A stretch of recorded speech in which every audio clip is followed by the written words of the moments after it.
우리가 지금 예수 그리스도의 복음에 대해서 듣고 있습니다. 주님이 부활하셨다라고 하는 사실을 우리가 지난 시간에 살펴보았는데, 이 주님의 부활에 대해서 믿지 못하는 경우가 아마 두 가지로 나누어서 생각을 해볼 수가 있을 것입니다. 하나는 뭐냐면 이 현실적인 세계에 너무나도 충실한 경우예요. 머릿속에 초자연적인 세계에 대한 관심이나 생각이 전혀 없습니다. 그래서 일주일 내내 생각하는 것이 장사해서 돈 버는 것이나 또 세상 돌아가는 이야기에 관심이 너무 많은 사람들은 이 주님의 부활에 대한 말을 들으면 이게 무슨 말이냐라고 생각을 할지도 모릅니다. 지난주에 이 한 주간 동안 있었던 일을 제가 이 인터넷 기사를 통해서 보니까 이 가상화폐 비트코인이라고 하는 것이 한국에 열풍이 일어났습니다. 그래서 몇 개월 사이에 약 400%의 수익을 낸 사람들의 이야기도 있고, 4억을 투자해서 10억을 벌었다라고 하는 사람들이 그 증명하고 자랑하는 그런 일들이 한 주간 있었습니다. 그래서 비트코인이 히트인가 보다라고 생각을 해서 나중에 이제 들어왔던 사람들은 어제 저녁에 기사를 보니까 또 폭락했다는 어떤 그런 뉴스를 듣고 있죠. 여러분들 비트코인이 뭔지 아세요? 잘 모르죠. 이 세상은 막 이렇게 돌아가고 있어요. 이런 분들에게는 죽고 사는 문제보다 지금 현재 먹고 사는 것이 훨씬 더 관심이 많습니다. 그러다가 주변에 가까운 사람이 죽거나 또 암에 걸려서 투병에 있다고 하면 그제서야 충격을 좀 받고 이 죽음과 부활이 무엇인지, 인생이 무엇인지에 대해서 생각을 해보는 경우가 있습니다. 또 한 경우는 굉장히 합리적인 사람들 경우에 이 주님의 부활을 믿을 수가 없어요. 이 합리적이라고 하는 말은 뭐냐면 굉장히 내가 논리적이고 또 합리적인 성향을 가졌다라고 하는 사람들은 자기가 만들어 놓은 그 합리적인 그 바운더리가 있습니다. 그래서 누구하고 이야기를 할 때 자기가 생각해 놓은 그 생각의 틀에 들어와야 이게 맞다라고 믿는 사람들이 있는 거예요. 내가 생각해 놓은 그 카테고리 안에 안 들어오면 합리적이지 않다고 생각을 하고 그 사람의 이야기를 별로 귀담아 듣지 않는 경우들이 있습니다. 이런 분들이 자기 세계에 빠질 확률이 굉장히 높아요. 자기가 딱 정해놓은 틀에 들어와야 정답이기 때문에 그렇습니다.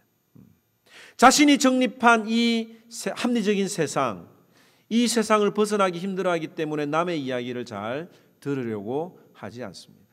이 예수님의 제자 중에 제가 조금 전에 이야기했던 이런 부류의 사람이 있어요. 누굴까요?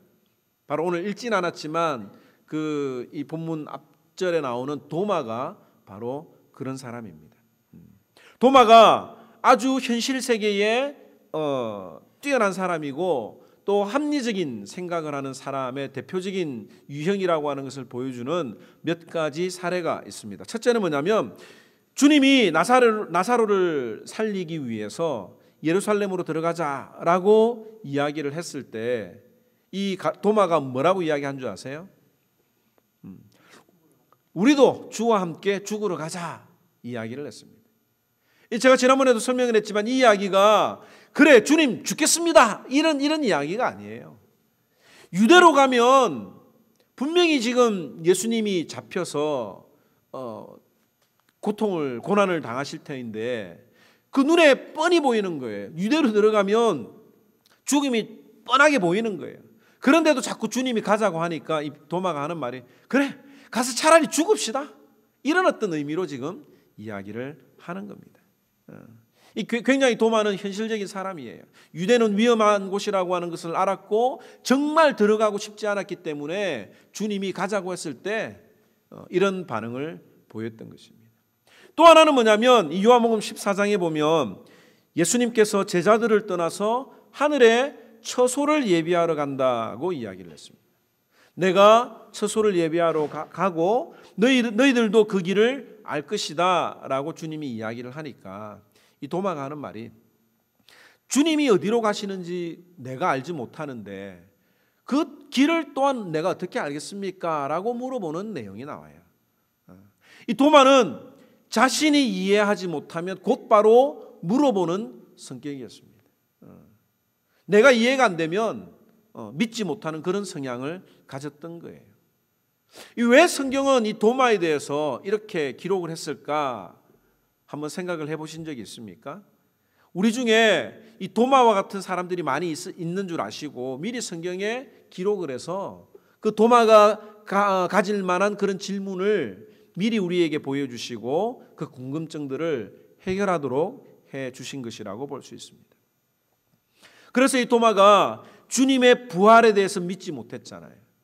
주님이 살아나셨다라고 하는 여러 제자들의 이야기를 듣고서도 이 도마가 믿지 못하자 주님이 직접 나타나 주셔서 손에 남아있는 그 십자가의 흔적을 직접 보여주시고 난 이후에 이 도마가 믿을 수가 있었던 것입니다. 그런데 이 정도 되면 예수님의 제자들이 부활을 믿을 만하잖아요. 주님이 살아나신 것을 직접 보았고 주님의 그 몸에 남겨진 상처도 보았고 주님과 함께 식사도 하면서 주님에게 말씀을 들었던 제자들인데 이 제자들이 그 주님을 만나고 난 다음에 부활하신 주님을 만나고 난 다음에 한 일이 뭡니까? 이들이 다 갈릴리로 내려가서 고기를 잡았다고 이야기를 하고 있습니다. 오늘 본문에 보면 베드로를 비롯한 7명의 제자들이 갈릴리로 내려가 다시 배를 타고 그물을 들고 고기를 잡는 장면이 나옵니다. 바로 주님이 만나 주시기 전에 그 옛날의 모습으로 돌아갔던 거죠. 왜 이들이 부활하신 주님을 만나고도 갈릴리로 내려갔을까요? 왜 그들은 부활하신 주님을 만나고 난 다음에도 그물을 던져서 고기를 잡으려고 했을까요? 다른 어떤 여러 문제들이 있겠지만 한 가지 우리가 생각해 볼 수 있는 이유는 뭐냐면 이들에게 가장 닥친 현실적인 문제는 먹고 사는 문제였다고 하는 겁니다. 주님이 부활하셨습니다. 주님의 말씀이 너무 놀라웠습니다. 주님이 말씀하신 대로 그대로 살아났습니다. 주님을 만나는 일은 너무나도 기쁜 일입니다. 그런데 내가 변하여 새 사람이 되었다고 해서 갑자기 돈이 생기는 게 아니잖아요. 내가 주님 앞에 뜨거운 은혜를 받고 주님을 만난 감격이 있다고 해서 취직이 되는 게 아니잖아요. 사업이 갑자기 번창하는 게 아니지 않습니까? 우리가 현실적인 문제로 돌아가면 신앙은 신앙이고 먹고 사는 문제는 여전히 우리에게 남아있는 거예요. 사실 이 제자들의 모습이 우리들의 모습입니다. 말씀을 들으면 너무 기쁘지요. 주님이 나의 왕으로 주님만 의지하면 모든 것들이 다 해결받을 것 같은 그런 믿음을 가지고 말씀을 듣고 돌아갑니다. 말씀을 들을 때는 너무 좋지만 이 현재 눈앞에 있는 먹고 사는 문제를 아무도 도와줄 수가 없습니다. 그래서 우리는 또 그 문제를 해결하기 위해서 열심히 일해야만 합니다. 바로 이 제자들의 모습과 우리의 모습이 같은 거예요. 제자들은 더 이상 주님이 눈에 보이지 않기 때문에 주님이 그들을 위해서 아무것도 해줄 수 있는 것이 없다고 생각을 했습니다. 그래서 고기를 잡으러 간 거예요. 그런데 어땠습니까? 밤새도록 그물을 던졌는데 고기를 잡았습니까? 한 마리도 잡지 않았습니다. 못했습니다. 그런데 주님께서는 다시 이 제자들을 만나 주시고 많은 물고기가 잡히도록 153마리가 잡히도록 주님이 축복을 해 주셨습니다. 이때 베드로가 한 게 뭐예요? 고기가 얼마나 잡혔는지 확인도 하지 않고 겉옷을 입은 채로 모든 것을 다 버려두고 바다에 뛰어 들어갔다고 이야기를 하고 있습니다. 베드로나 제자들이 물고기를 잡으러 간 것은 잘못이 아닙니다. 그러나 중요한 것은 마음 자세였습니다. 주님께서 그들 옆에 보이지 않으니까, 부활하신 주님이 늘 그들과 함께 있지 않으니까 다른 것들이 주님보다 더 크게 보인 거예요. 오늘 우리도 베드로처럼 주님 없이 밤새도록 그물을 던지고 있지는 않습니까? 열심히 일하는 것이 잘못된 것은 아닙니다. 그러나 주님 없이 하려고 하는 것이 잘못된 것입니다. 베드로의 고기 잡는 솜씨가 녹슬어서도 아닙니다. 주님 없이 고기를 잡는 것을 기뻐하지 않으시기 때문이죠. 주님 없이 하려고 하는 것은 어떤 일이든지 다 쓸모없는 행동인 것을 우리가 깨달아야 됩니다. 여러분들이 사업장 문을 열고 닫을 때도 주님이 함께하고 계심을 고백하고 그것을 느끼면서 문을 열어야 됩니다. 사업장을 열 때, 문을 열 때 제일 먼저 기도하고 말씀을 묵상하는 분들이 계세요. 똑같이 일하지만, 똑같이 열심히 일하지만 그 사업을 주님과 함께 하려고 하는 마음을 주님이 아시고 얼마나 기뻐하시겠습니까? 우리가 살아가면서 너무너무 주님을 자주 잊어버립니다.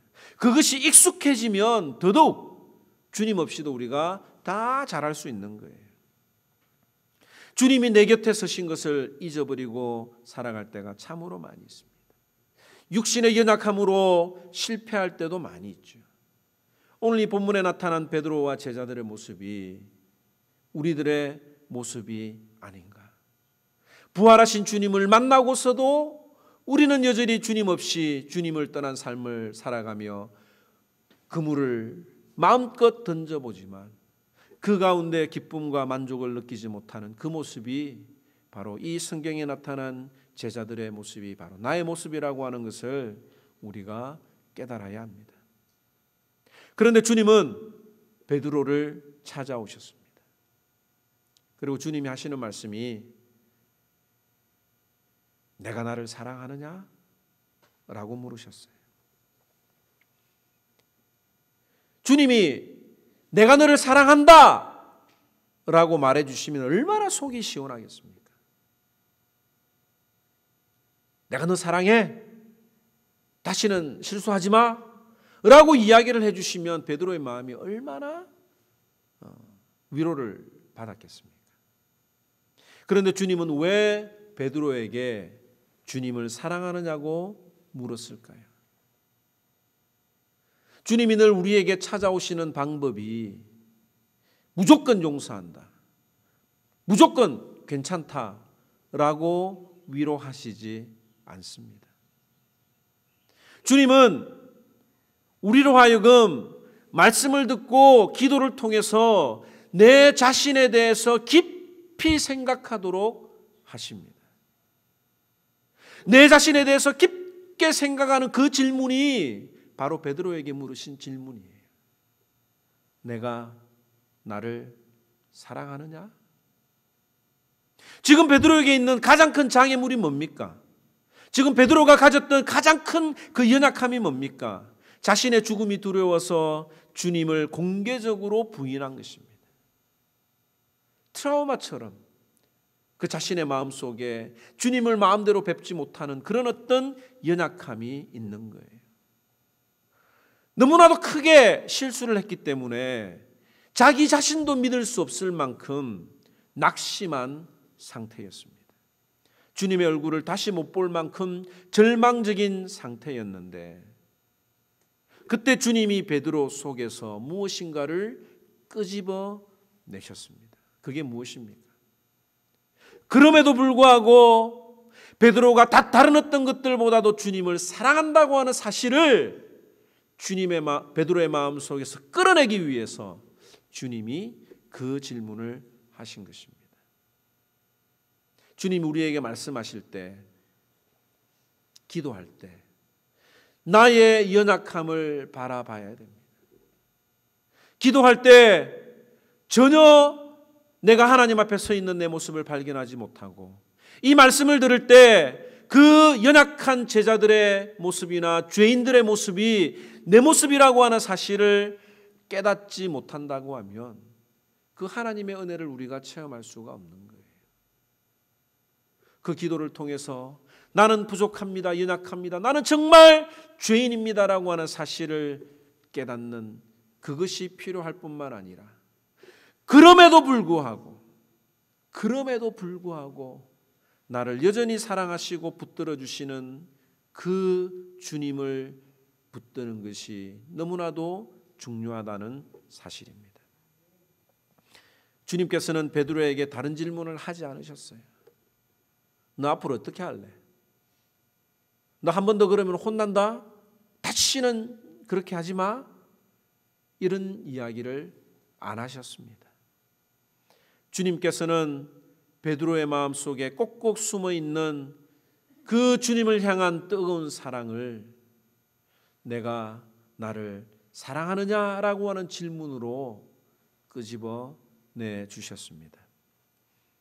오늘 우리 중에 베드로처럼 주님 보기가 부끄러운 분들이 있습니까? 자꾸 쓰러지고 넘어지고 말씀 듣고 예배 드릴 때는 힘이 나는데 돌아서면 연약해서 날마다 넘어지는 내 모습을 보고 화가 나서 내가 정말 이렇게 살아도 되나? 라고 하면서 기도조차 나오지 않는 분들이 있습니까? 그런 분들에게 오늘 주님이 하시는 말씀을 들으시기 바랍니다. 내가 믿고 있는 것을 버리고 주님 앞에 원래의 모습대로 나오라. 원래의 모습이 어떤 모습입니까? 죄인의 모습이지요. 주님 앞에 감히 나아갈 수 없는 모습입니다. 죄인이 아니면 주님을 사랑할 이유가 없지 않습니까? 나는 아무것도 아니고 자랑할 것도 없고 실패한 죄인인 것을 인정하는 사람들만이 주님을 사랑하는 것입니다. 주님은 3번이나 내가 나를 사랑하느냐고 물으셨습니다. 그때 베드로의 마음이 어땠을까요? 무지 아팠을 것이고 무지 마음에 근심이 되었을 것입니다. 그때 주님이 베드로에게 하시는 말씀이 내 양을 먹이라, 내 양을 치라, 내 양을 먹이라고 말씀하셨습니다. 이 양을 친다고 하는 게 뭐예요? 양을 친다고 하는 것은 뭐냐면 그 영혼을 책임지는 일입니다. 그 영혼을 책임지는 일을 베드로에게 맡기셨습니다. 주님께서는 베드로에게 다른 영혼에 대한 책임을 맡기시면서 이 일은 전적으로 주님을 향한 사랑으로만 해야 된다고 하는 것을 우리에게 알려주는 거예요. 내가 나를 사랑하느냐? 주님, 내가 주님을 사랑하시는지 주께서 아십니다. 네가 나를 사랑하면 그 양을 쳐라. 그 양을 사랑하는 마음으로, 정말 주님을 사랑하는 마음으로 양을 먹이고 치라고 하는 것을 우리에게 말하고 있는 거예요. 우리가 다른 영혼을 사랑하고 책임지고 돌보는 일이 단순히 그들이 좋아서가 아니라 그렇게 할 만한 가치가 있는 사람들이기 때문에 우리가 그 영혼들을 돌아봐서는 안 됩니다. 다른 말로 이야기하면 내가 편한 사람, 내가 복음을 전하거나 내가 어떤 마음을 나눌 때에 내 마음을 알아주고 그것을 받아줄 수 있는, 또 이 사람하고 친하게 지내면 내 장래에도 도움이 되겠다라고 하는 이런 사람들을 선정해서 복음을 전하라는 이야기가 아니에요. 정말 꼴통, 저 사람 예수 믿겠나? 이런 사람이라도 우리가 복음을 전해야 됩니다. 주님은 누구나 할 수 있는, 우리가 아닌 세상 사람들도 서로 사랑하고 돌아보는 그런 관계를 요구하신 것이 아니라 주님의 제자들만 할 수 있는 일을 우리에게 보여주신 거예요. 주님은 그런 한계들을 넘어서 사랑할 수 없는 사람을 사랑하고 받아들일 수 없는 사람을 받아들이기를 원하십니다. 이유를 설명할 수 없는 사랑, 바로 그것이 주님께서 원하시는 사랑이에요. 내가 원하는 대로 막 하는 게 아니에요. 오늘 이 18절 말씀 한번 읽어보기를 원합니다. 18절 말씀, 요한복음 21장 18절 말씀 다 같이 한번 읽도록 하겠습니다. 21장 18절 말씀 함께 읽겠습니다. 시작.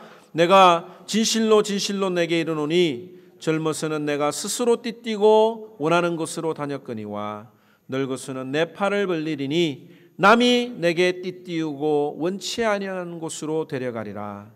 이 말씀을 하시고 베드로에게 이르시되 나를 따르라 하시니.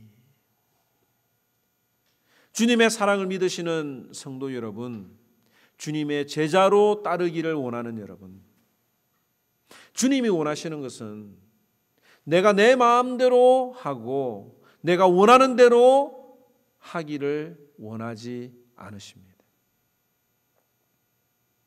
십자가의 사랑을 체험한 성도들은 내 몸이 내게 아닌 거예요.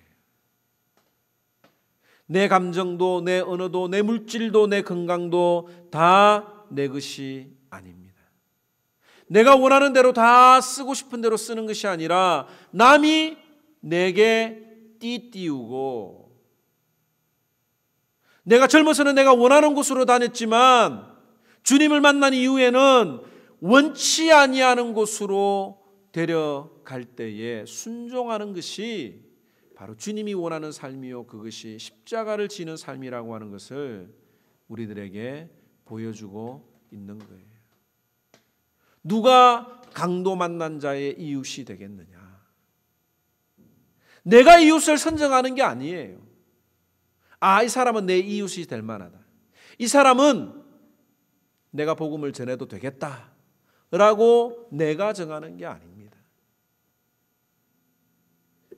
강도에게 맞아서 피를 흘리고 모든 것을 다 잃어버린 영혼들, 정말 병고침이 필요한 영혼들이 바로 우리의 이웃이라고 이야기를 해주는 겁니다. 우리 하모니 교인들 중에 이런 분들이 많아서 참 감사합니다. 시간을 들여서 예배에 참석하고 성경 공부나 각종 기도 모임에 참석을 합니다. 아이들과 놀아주고 그들에게 사랑으로 맛있는 것도 사줍니다. 아프고 연약한 성도들을 위해서 한 끼 식사를 제공하고 또 그들과 영적으로 교제를 합니다. 한 영혼을 위해서 내가 저렇게까지 할 필요가 있을까라고 하는 생각이 들 때까지 전도하는 분이 계세요. 꼭 식사 초대를 해도 한 집에 가서 식사를 하는 거예요. 전도하려고.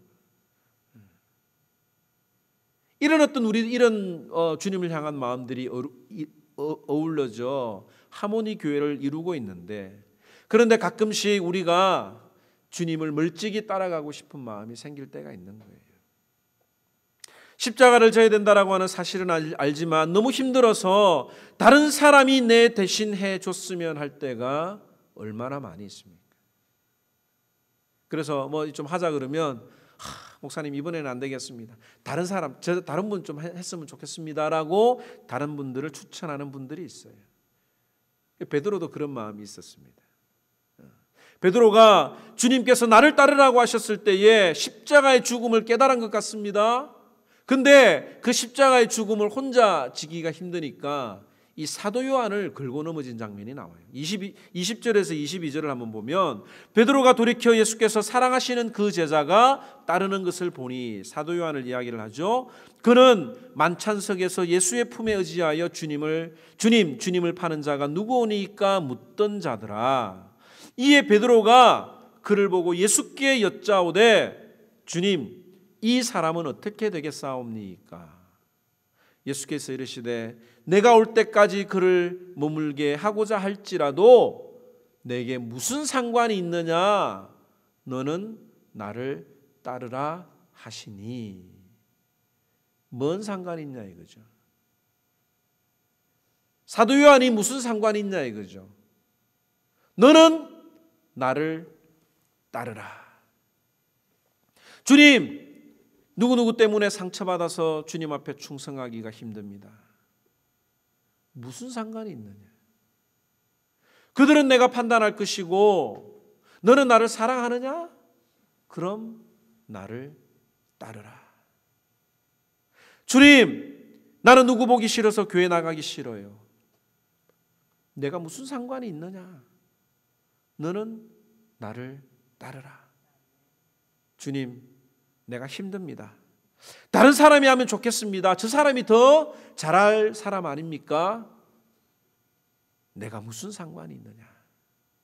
주님이 오늘 저와 여러분들에게 주시는 말씀으로 받기를 바랍니다. 저도 설교 준비하면서 이 말씀이 제 마음을 찔렀습니다. 주님! 기도하고 있는 내용들이 있잖아요. 주님! 기도하는데 주님이 하시는 말씀이 네가 무슨 상관이 있느냐? 너만 나를 따르라. 사랑하는 성도 여러분, 우리는 베드로처럼 늘 넘어지는 자들입니다. 넘어질 때마다 주님이 왜 넘어졌는지 그 이유를 분명히 묻고 있습니다. 내가 나를 사랑하느냐?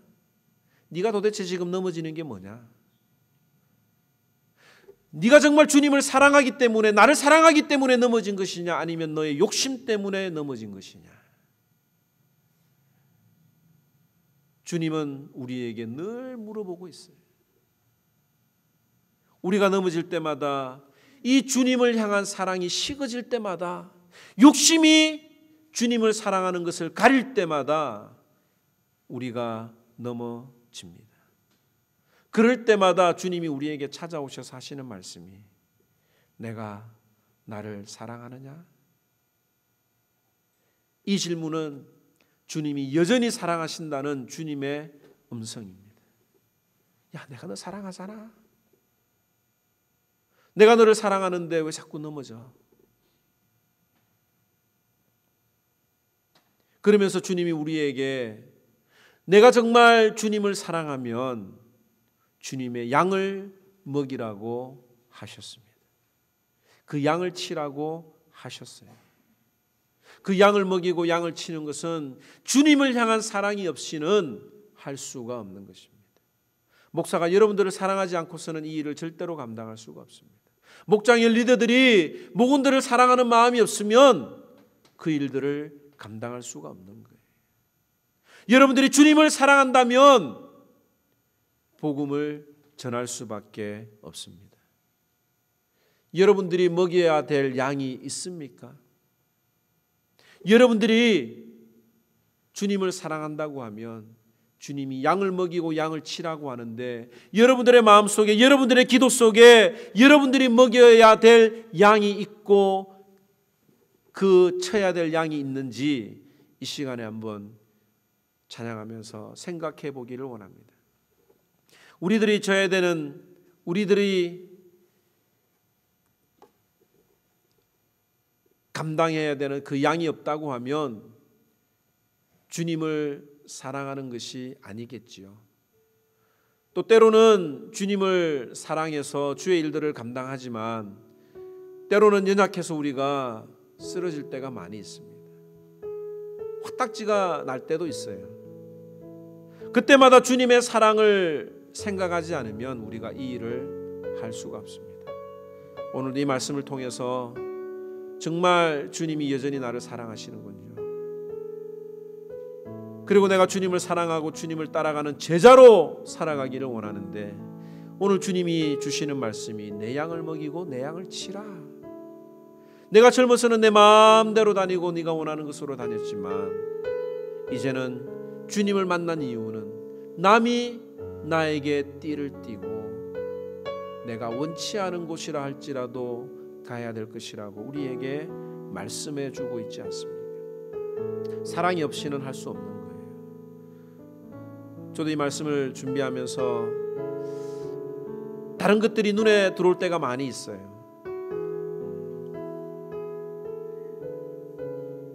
생각들이 많습니다.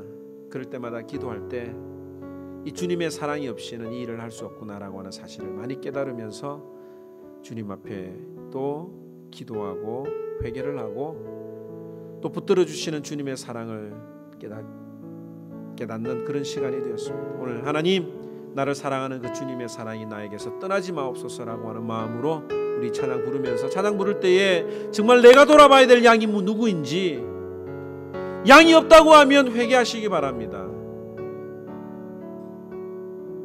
여러분들이 먹이고 쳐야 될 양이 없다고 하면 주님을 진정으로 사랑하는 자가 아니고 완전히 십자가를 지는 자들이 아닌 거예요. 십자가 지기가 두렵습니까? 우리가 계속해서 말씀을 전하는데 죽어야 살아나는 열매를 맺을 수가 있는 거예요. 믿음으로 한번 그렇게 나아가 보시기를 바랍니다. 우리 찬양 함께 고백하겠습니다. 시작됐네.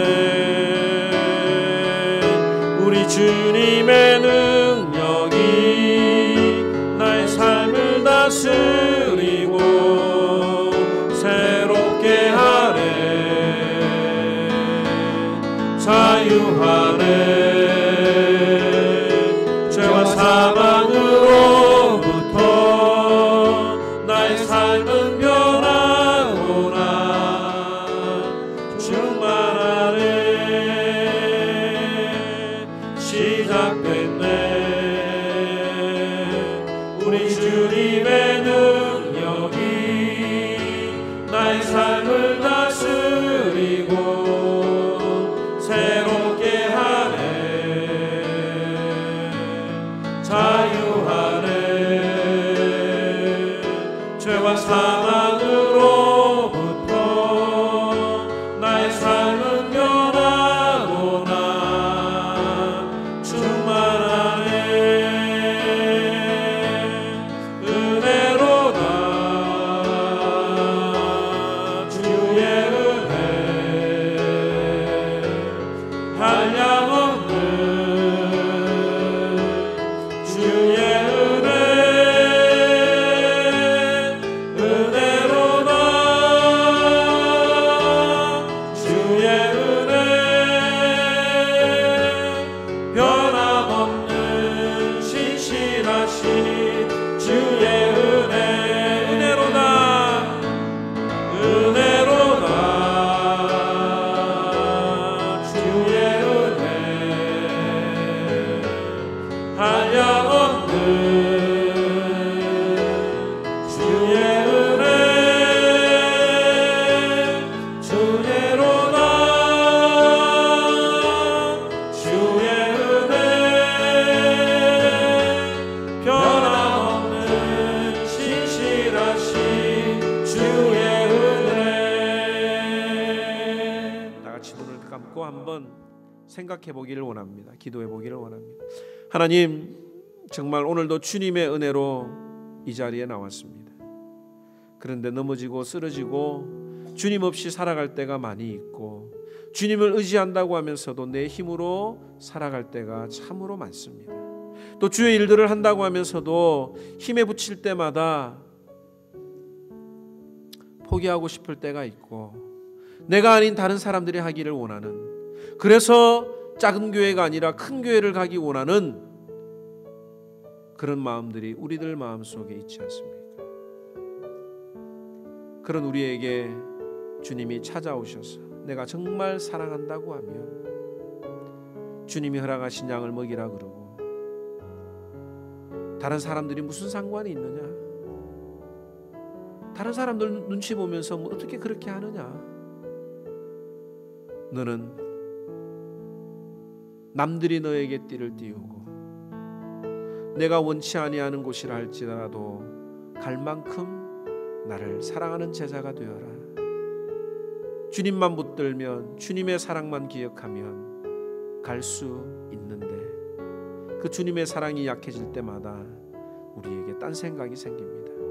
하나님, 이 시간 이 말씀을 기억하면서 정말 주님 사랑하는 마음이 내 마음속에 용수숨치게 하시고, 기도 가운데 내가 돌아봐야 될 양들, 먹여야 되는 양들이 기억나게 하시고, 그 잃어버린 양들이 주님께로 나를 통해서 돌아오는 역사가 나타나게 하여 주옵소서라는 마음으로 이 시간에 한번 하나님 앞에 기도하도록 하겠습니다. 다 같이 기도합니다.